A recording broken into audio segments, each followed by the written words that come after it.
Right now, you're conscious. You can hear my voice. You can see the screen. You can feel your body. You can think. But have you ever stopped to wonder who is actually doing the thinking?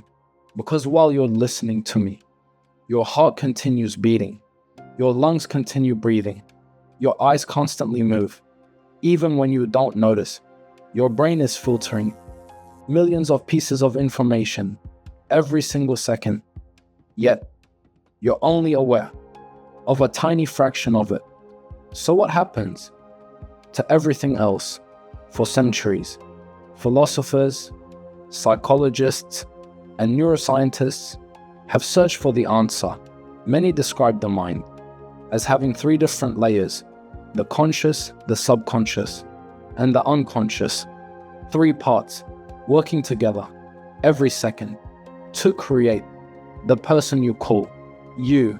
Today, we're exploring how each one works and why you might have less control over your own mind than you think. We'll start with a part of your mind you're using right now, the conscious mind.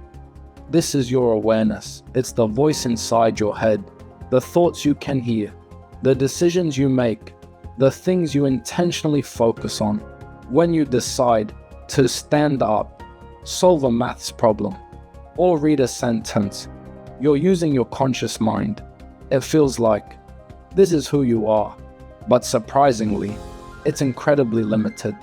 Scientists estimate your senses receive millions of bits of information every second, yet your conscious awareness can only process a tiny amount. Everything else is ignored. Imagine walking into a crowded room. Within seconds, your brain has already analyzed hundreds of faces, thousands of colors, dozens of conversations, the smell of the room, the temperature, the lighting, the distance to every object around you. Yet, you only notice what you're paying attention to. This ability is called selective attention. Your brain is constantly deciding what deserves your awareness and what doesn't. Without it, your conscious mind would become overwhelmed almost instantly. This is also why multitasking is mostly an illusion. Most people believe they're doing several things at once. In reality, your brain rapidly switches attention between tasks. Every switch costs time, costs focus, and increases mistakes. Your conscious mind is incredibly powerful, but it's also astonishingly small. In many ways, it's less like the captain of a ship and more like someone reading the final report after everyone else has already done the work.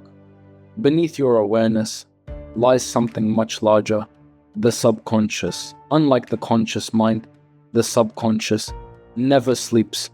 It works every second of every day, silently, automatically, without asking permission. Think back to when you first learned to ride a bike. Every movement required conscious thought, balance, pedals, steering, brakes. Everything felt awkward. Everything required effort. But eventually, something changed.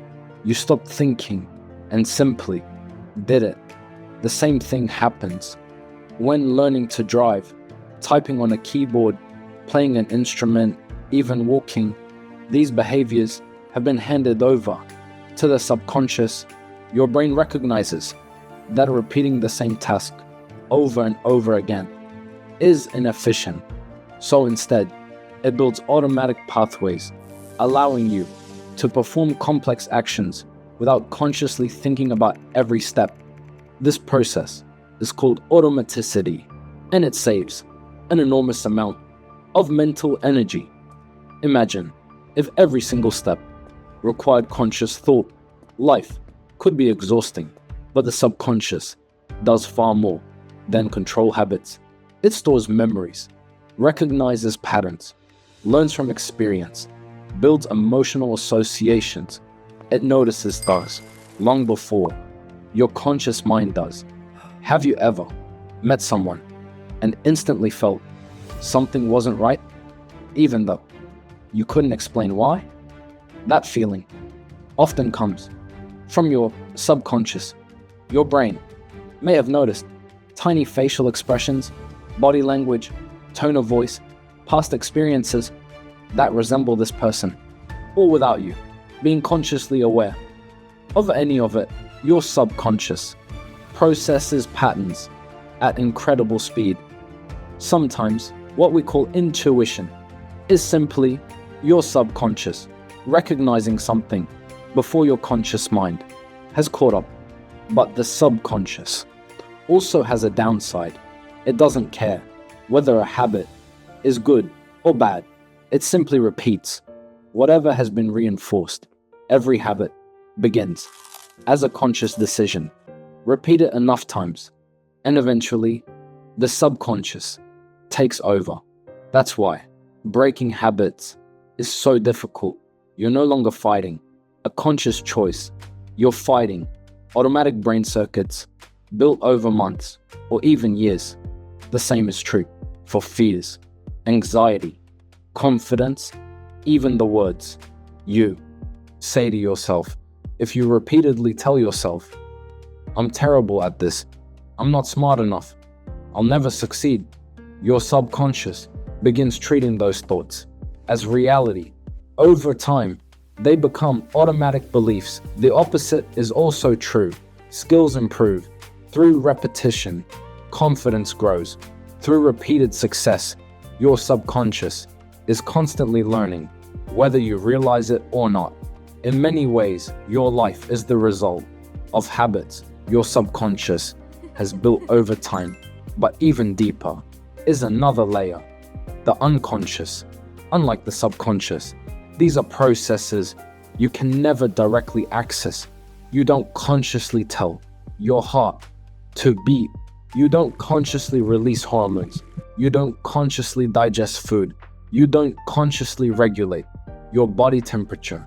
Your unconscious brain does all of it without ever asking for your attention. It is, quite literally, keeping you alive every second.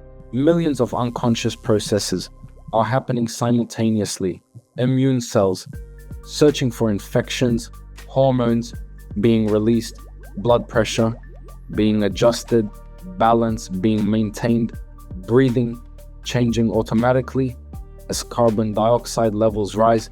If you had to consciously control even one of these processes, life would be impossible. But perhaps the unconscious does something even stranger. It predicts the future, not in a supernatural way, but by constantly making predictions about what will happen next. Your brain isn't simply reacting to the world, it's constantly guessing what it's about to see, hear, feel, then comparing those predictions to reality. That's why you can catch a ball, finish someone's sentence, or recognize a familiar face almost instantly. Your unconscious brain is always one step ahead. Research has even suggested that the brain may begin preparing decisions before you're consciously aware of making them. In several experiments, brain activity predicting a person's choice appeared before the participant reported having consciously decided. Exactly what this means is still debated, but it raises an uncomfortable question. How much of your behavior is actually under conscious control? How they work together. Although we've separated them, your conscious, subconscious, and unconscious mind are never truly separate. They're constantly communicating. Imagine an iceberg above the water. Is your conscious awareness small, visible, easy to see? Beneath the surface lies everything else: the habits, the memories, the emotions, the automatic behaviors, the biological systems keeping you alive. Your conscious mind often believes it's in charge, but much of what you think, feel, and do has already been influenced long before you become aware of it. When you learn Your subconscious changes. When you sleep, your unconscious repairs your body. When you make a decision, all three systems are working together. Without any one of them, you wouldn't simply become less intelligent. You wouldn't be you. Every thought, every memory, every habit, every heartbeat, every breath is the result of one of the most complex systems known to exist. Your conscious mind allows you to experience reality. Your subconscious helps you navigate it, and your unconscious keeps you alive every second without ever asking for recognition. Together, they create your personality, your behavior, your memories, your fears, your dreams, everything that makes you who you are. And despite centuries of research, scientists still don't fully understand how billions of neurons give rise to conscious experience, which means the greatest mystery isn't whether the mind has three layers, it's why any of them produce the feeling of being alive at all.